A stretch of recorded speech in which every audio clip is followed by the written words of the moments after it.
The question is, how old is God? Let's start with what is age and how do we determine age?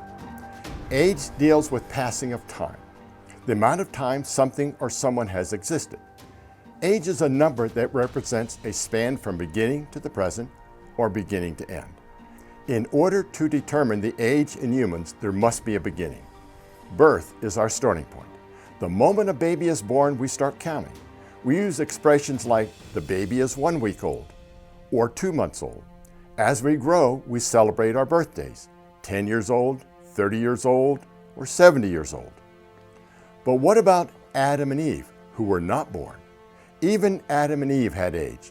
Their starting point was not birth, but the instant God created them. In Genesis 5:5, it states, altogether, Adam lived a total of 930 years, then he died. His age is measured in years from the time he was created to the time he died. So now back to the question, how old is God? To answer this question, we will do a 5-point analysis. Point 1, God is the creator of all things. We read this in the following verses. Genesis 1:1, in the beginning God created the heavens and the earth.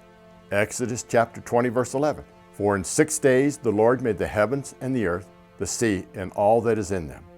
John chapter 1 verse 3, through him all things were made. Without him nothing was made that has been made.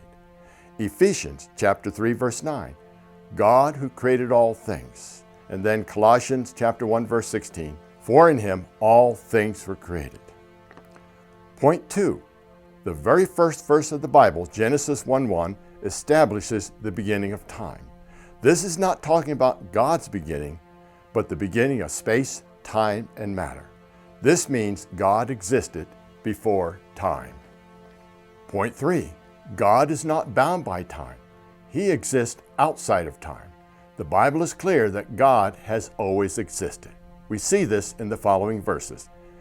Deuteronomy chapter 33 verse 27, the eternal God is your refuge. Psalm 90 verse 2, from everlasting to everlasting you are God. Psalm 93 verse 2, you are from all eternity. Isaiah 57 verse 15, for this is what the high and exalted one says, who lives forever. And then Revelation chapter 10 verse 6, and he swore by him who lives forever and ever, who created the heavens and all that is in them. Point 4, God had no beginning, therefore we cannot measure his age. We live in the present. God, unlike us, lives in the past, present, and future simultaneously. He does not have to jump to the future to see what is going to happen. He does not have to go back and forth in time. God lives in all time, past, present, and future.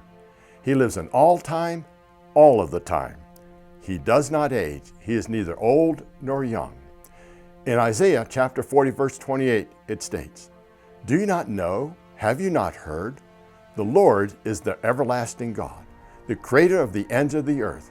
He will not grow tired or weary, and his understanding no one can fathom.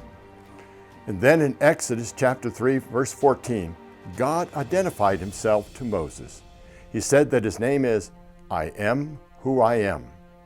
God is teaching Moses that his name means he is self-existent and eternal. This brings us to point 5, a summary and a conclusion. God is the creator of all things. God existed before time.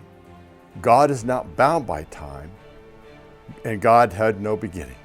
Therefore, we must conclude God does not have an age. He is timeless. He created time and he holds the universe together, and without him, nothing could exist.